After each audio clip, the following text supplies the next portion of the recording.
In this episode, we're going to talk about how to lead through disruption with JQ. This is the Convene podcast. Jay is a keynote speaker and innovation strategist who helps leaders thrive amid rapid change and build resilience in uncertain times. I'm excited to explore more about change fluency and what it really means and how event professionals can lead with courage, clarity, and confidence when disruption hits, which can be pretty much every minute of the day. Jay, thank you so much for being here. Thanks so much for having me, Maggie. Really, really grateful to be here. Yeah. I want to dive directly into change fluency. Can you tell us more about it and why is it important, especially nowadays in this digital disruption age? Let's put it this way. Yeah, the predominant known function across all like transformations and orgs is traditionally change management. How do we manage change? How do we see it as something to overcome, something to tackle? And the truth is that, as you mentioned, change is just so complex. It's constantly evolving, it's accelerating. And so, change fluency, to answer your question, is really how do we have the mindset to see change as both an opportunity, but also being adaptive and proactive with it. And that was one of my personal takeaways from your keynote Mm-hmm. when you said, and let me try to find the quote, leaders don't manage change, they manage mindsets. Yeah. I really took that to heart because it kind of highlighted the fluency of change and you can't really manage it, right? Right. Yeah. It's like, is it a project? Is it a specific project that you're trying to manage, which is often what leaders try to do. And they say, we're going to do XYZ initiative. Here's the change that we're implementing this quarter or over the next 6 months. And then the truth is that we get pings constantly on our phone, right? Hey, Exactly. by the way, this is shifting. And we said that we were going to do this in the strategic plan, but actually, it's not the case anymore. So how do we see change as a language? Yeah. Something that's complex, something that we can get better at by practicing, kind of like learning any language. Yeah. And I think for me, the biggest kind of aha moment was, there's no end, right? Because if it's a project, you wrap it up. But change, you can't really wrap it up. Right. And I was just talking to a few event professionals and leaders outside, and we were talking about how everyone was so tired. Right? As event strategists, we're often burning the midnight oil, and we run straight through every conference to try to make the most out of everything. And so there's this question of how do we battle the change fatigue that we see? And if we think that there's an end, then we think that maybe there's something we can get to. But to your point, it's ongoing. Yeah. And so instead of trying to control, how do we just become immersed in all of the change and be totally fluid or adaptive within it? So, what are the mindset shifts that you have seen from leaders that that have been successful with this, leading their teams through all that? I think it's anytime some announcement is made, something that disrupts your whole day, maybe a kid gets sick at home or your internet cuts out. That's a disruption, Yeah. right? As human beings, we have like the knack of reacting in that moment, and that's where the mindset comes in, right? In that moment, am I trying to defend what I had planned? And am I a bit more calm and analytical and observing what's going on around me to say, hey, maybe this is okay? Or am I self-sabotaging by saying, oh man, because I'll use my own daughter as an example. She got sick over the holidays. Because Maddie got sick, our whole plans are ruined for all 2 weeks, right? I'm self-sabotaging what could be because I'm almost relegating to the fact that because Maddie's sick, our whole holiday season is a wash. And is that the case? No, right? So how do we maintain out of all those mindsets, a change fluent mindset to say, okay, out of all of this disruption, what's actually present here? What's possible here? That reminds me of, I think it was in a book, which said exactly that. Just especially, I'll take your example as a parent. If your child comes into the room while you're working and they say, Mom, Dad, can you come play? And the parent would usually respond, no, I'm busy. I have those, I have calls, I have all these things. But if the child comes and says, Mom, I cut my hand, then all of a sudden you have all the time in the world to attend to the kid. Right. Yeah. And you know the meme, or it's one of those viral video clips back from when the pandemic first started, of the news reporter and the child walks in Yeah, I and remember he's that. reacting right in the moment. There's almost this moment of like creating differentiation in the disruption. And that moment probably happens to all of us, where maybe a sure. kid runs in and is like, "Hey, can I play right now?" There's this beautiful opportunity for us to sit and say, "Oh, would y'all like to meet Madison real brief?" She's just gonna wave hi, and you're almost including her in that moment, and then saying, "Hey, Dad's on a work call. Yeah. Come back. Go ahead. Go find mommy." But like integrating it so seamlessly, where now Maddie is almost like a part of the team, where they're like, "Oh, Maddie was on a work call." How do we find moments like that? But also, how do you build that? Because it's a skill, right? To be present, to stay calm and not rush, like you said, not react. Yeah. How Yeah. do you build that? Well, if you look at the four change mindsets, it's like the immediate one is, do I see change or disruption as a threat or as an opportunity? Is it a threat to my brand recognition if my kid is running in and saying, "Hey, come play with me"? There's a lot of things I can do in that moment of, oh, do I feel like I'm unprofessional because my kid is showing up? Or it's like, oh yeah, this is normal. This is part of our life. And over the pandemic, we've kind of become very accustomed to that. Yeah. Where's the opportunity here? I like that. Yeah. Can you tell me what are some blind spots or disruption traps that maybe even professionals get caught in when it comes to, disruption, how you react to it? Um, Gosh, I want to say I mentioned this in yesterday's keynote, but I'll bring it back. It's the notion of yesterday's data defining today's decisions, and so how do we refine our programs for resonance? So I shared that yesterday, and then as I'm having lunch and coffee chats and connections with different event strategists today, someone called me out and they said, "Hey, even though AI and productivity is the number one topic that everyone is asking for, I'm skipping all of those sessions today." And I thought to myself, "Huh, interesting. Why is that?" And she's like, "Well, I'm AI saturated out." I thought, well, okay, well, out of that, I could see that as almost this like, oh, you don't want to hear what I have to say. That's a threat. Or as an opportunity, it's actually like, well, what would you like to hear about? What are you digging into? What's the disruption that you're curious about? And we got into this great conversation about creativity, how to solve problems that are complex. We talked through critical thinking, and it just led to this natural, organic thing that has her reconsidering how she's planning her event this year. That's so cool. Right, and so how do we, I know we need to make a decision so far in advance as event planners, right? How do we also create a lot of buffer within our schedules for interactions like that, where we're in tune with our Yeah. attendees? And we had this discussion before we started the recording that you have to budget time here because we're recording live at Convening Leaders.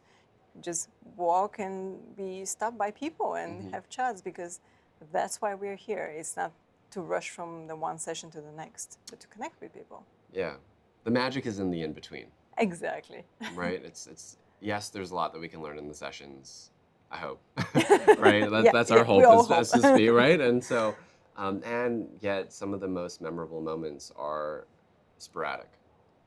Yeah. Yeah. What's a magical moment for you? Like, I would love to hear from you as you think back to either this conference, right, with convening leaders, maybe it was a different one. What's been a magical moment at a conference for you? I think exactly those moments, the unplanned, serendipitous moments, conversations that you randomly meet someone that changes your whole worldview on a topic. Yeah. Yeah. Yeah. It's never what's planned. You take away a lot from the sessions, from what you hear, but in the in between, yeah. I love that. Yeah. I love that. Thanks for sharing that. Tell me about behavioral science because you use it quite a bit in your work. Mm-hmm. So, what is the science telling us about how people and teams respond to uncertainty? It's telling us a lot. It's telling us that we don't deal with change very well. It's telling us that change is accelerating. And so the challenge is actually in these micro moments, behavioral nudges. So I might see a big change as something that's very intimidating, Hmm. right? Let's say you're deploying a new software within your organization, or maybe the event that you're planning is a new format. How do we move towards these micro moments, these behavioral nudges that have us asking, okay, well, out of all the big, hairy, audacious goals that we have for this event this year, what are the micro moments that I might nudge myself to remind myself of why we're doing this in the first place? To be participant centric, right? To care about what the big problems are that they're dealing with, right? And are we serving? Are we trying to get our agenda across? Right. So I think the mindset of being service oriented comes across as pretty important Yeah. too. Like Simon Sinek says, show up to give, not to get. Yeah. Yeah. I have this like really stuck. It's stuck with me. I love that. Show up to give, not to get. Yeah. Yeah. Yeah. I often found like early on in my speaking career that I felt like I had something to prove. And when I did, I was almost like oversharing or providing too much information. But by focusing on the person in front of me, you in this moment, right? What's the best way that I can serve in this moment to provide the most value? And that's actually taken a lot of pressure off. In the very much the same way I would hope for a lot of event strategists. How do we serve and how do we just support people to create meaningful connection? What do you think, speaking about giving, what do you think event strategists and event professionals can do to help one another out when it comes to, when you're on site at an event and trying to do your best? Yeah. Coming back to these micro moments and the nudges, right? We do way better at understanding that if we can nudge just every time we think about it, we actually get rid of that thought. So for humans, we have so many repetitive thoughts over the course of a day, but the minute we act on a thought, we actually let it go. So for instance, I might think about you later on today and I'm like, oh, wow, that was such a great podcast episode. I wonder how Maggie's doing. And I might realize that you've been in here all day recording. And I might think to myself, oh my gosh, Maggie's probably so like tired right now. Or maybe she's like, she needs water. I might shoot you a message, like an email or a text to be like, hey, Maggie, just hope the rest of your day went well. Like, is there anything I can help you with? Can I bring you a drink? Can I drop by with some snacks? That shows that I care. Yeah. By the way, now I feel like I'm responsible. I need to shoot you a text later on to say, No, hey, don't worry. Yeah, you can have my No. water right now. I'll find some for you right now. So No pressure. yeah. But how do we show moments of care, right, for each other, especially as we're running and burning hot through a long 12, 14-hour conference day? Yeah. Yeah. Is there a way that AI can help us in such situations, you think? Oh my gosh, there's like the authentic answer and then there's the AI answer. Well, go for both. Yeah. The AI answer is we can automate a lot of this. And I might, plug in that what's your favorite coffee, by the way? I like pour over. If you're looking for a brand or... Or type or... Yeah, well, it's not... I mean, I like local brands. So Okay. not somebody... I live in Bulgaria, so people won't know it. Okay. That's what I'm trying to say. Yeah. But you and I might have this conversation and you might say, like, I really appreciate pour over coffee. I would do my best to lock that note in and say, oh, Maggie really likes pour over coffee. So maybe a year from now, you might have forgotten about me. And I might just ship you a pour over coffee brand of beans and be like, hey, this is from Vancouver. I'm just thinking of you. Yeah. Right off the bat, like that amount of detail and care is something that we can almost refer to AI to automate and say, hey, if you ever see anything that's unique in terms of pour over coffee beans, ping me, and then I'll ping Maggie, right? So that's the automation side. And maybe that blends both, the human and AI piece. I like that. Have you tried that? Have you built an agent of like that to help you with certain... A reminder. Mm-hmm. Yeah, reminders. For me, it sounds like a reminder to be more empathetic to others. Yeah. Yeah. I can get a lot, I'll be honest, I can get a lot better at this. I do it We all for can. people when it comes to their birthdays. And so I have an AI agent that reminds me, and then I'll shoot that person either a text or a note to say, hey, just thinking of you, happy birthday.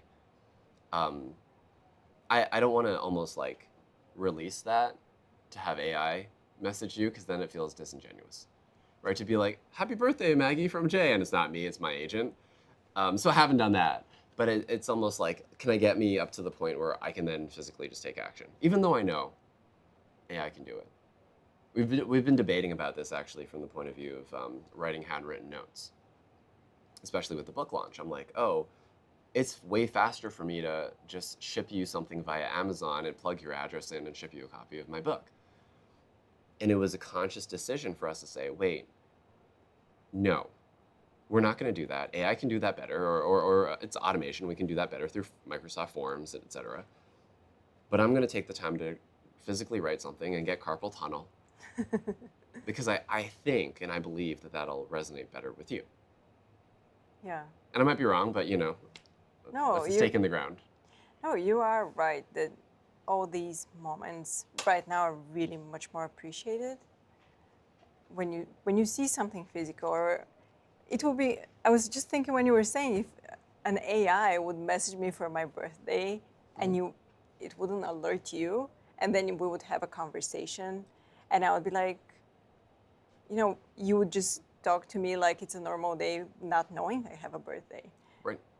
Right? That would be so awkward. And at the end, I would be like, did you really send me that message? Like, did you really know I had birthday? Yeah. It was like, Yeah, it and would then feel, that decreases trust, yeah, right? The implication of that, and so I see the superpower, especially with people who connect really well within our industry. I'm in awe of how they remember favorite sports teams, or where their kids are going to other people's kids are going to college, or whatever it is. And I ask myself, how can I get better at that when I'm not intuitively good at that? AI can probably help me a little bit in just nudging. yeah. I think we all need a little bit of help because our minds are so busy. Mm. And I want to shift the topic a little bit towards resilience. I think event professionals are one of the most resilient people out there Preach, yeah. because of everything that's happening, and it will continue to happen, right? Yep. But I want our audience to hear your message and your life story for those that haven't seen the keynote or don't know you. So can you share how resilience intertwines your personal story with your work currently? Oh gosh, just an easy question, an easy lob there, right? Yeah. So I'm from Singapore originally, and I was an '80s baby. So back in the '80s, they had these like old school film cameras. And my aunt, I was a baby about 10 months old. She starts taking pictures of me with one of those old school film cameras, and the flash goes off. As they got the photos developed, my aunt and my mom, they noticed something strange. In every single photo where flash was used, there's a little red dot right on top of my left eye. It's cancer. 7 tumors. My ophthalmologist rushes in to operate, and before I turned 1 year old, I had been left half blind with a prosthetic glass eye and a cancer survivor. And it's so fascinating because as I think about all of the disruption in our lives, that's just one moment. And it's something that I've been born with, and people will say, hey, like, you're really resilient as a result of that. But I actually don't know any other reality or truth.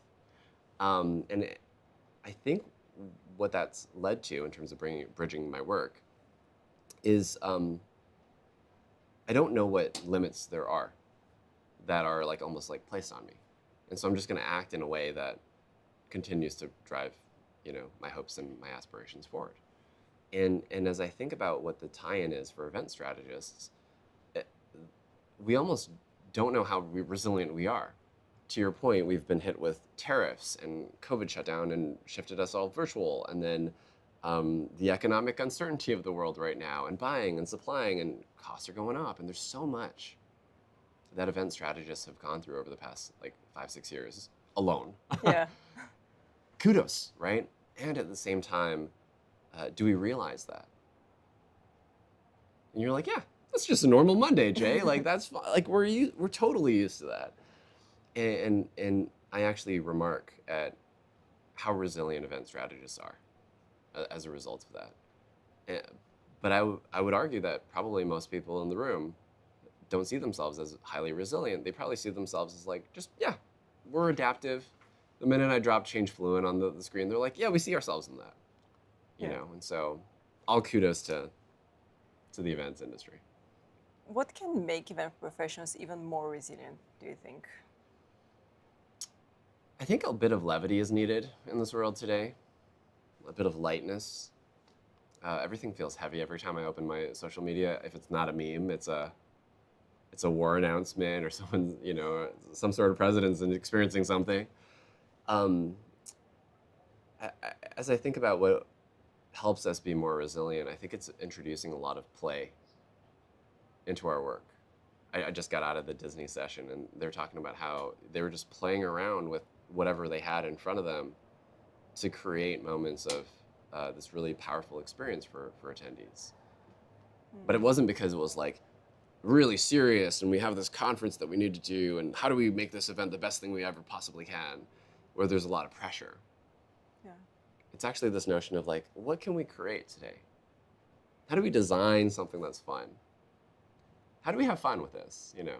So what do you think as an international speaker? You go to a lot of events and you see a lot of different ways of creating an event. yeah. What can we improve to make it more playful and lighter? I have a short story, if I may.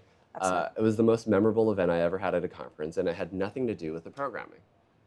It was the Project Management Institute, 2023. It was in LA or Atlanta, one of those two. Don't quote me on that. And I'm at a coffee line, just waiting to get coffee, and this woman comes up to me. Her name's Mai.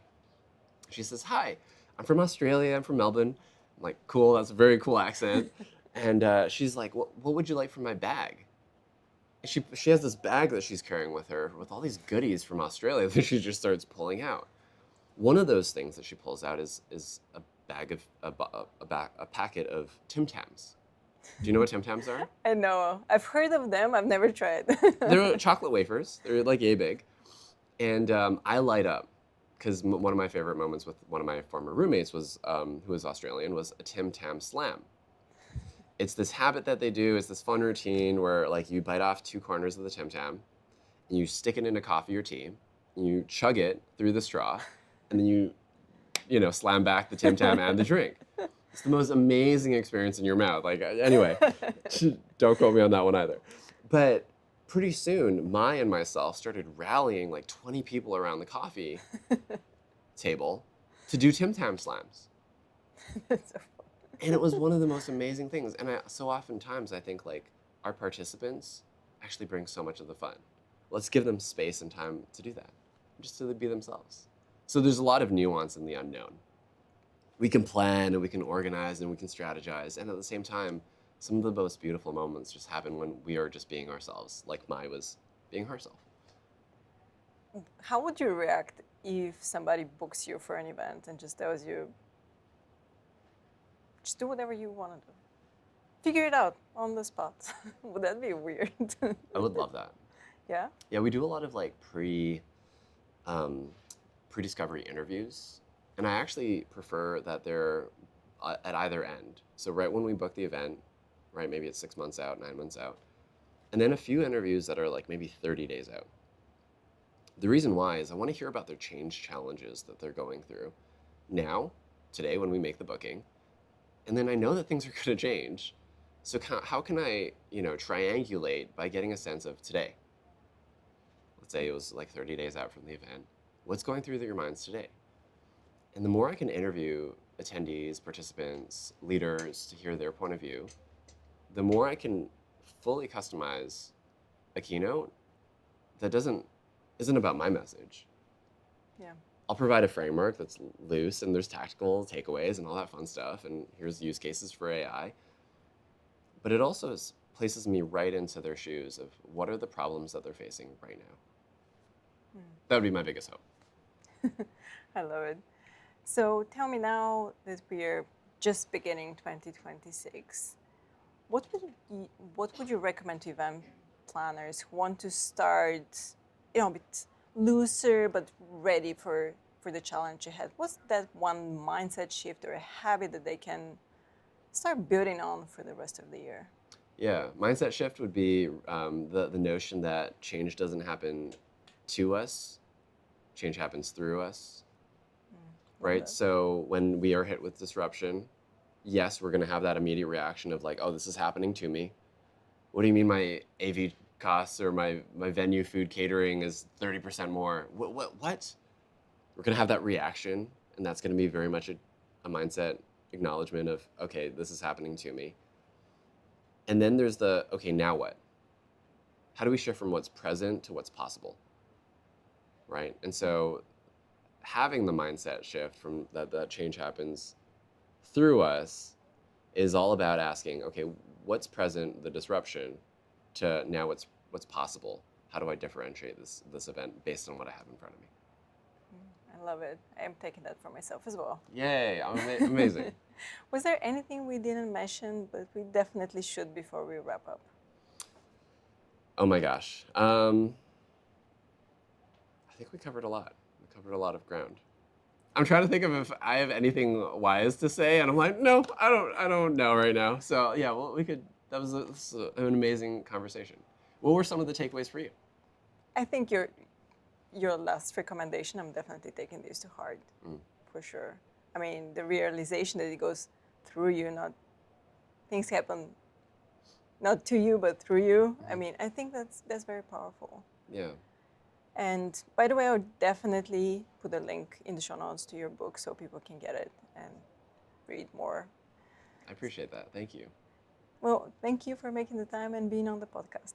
Thanks again for having me, Maggie. Absolutely. Yeah.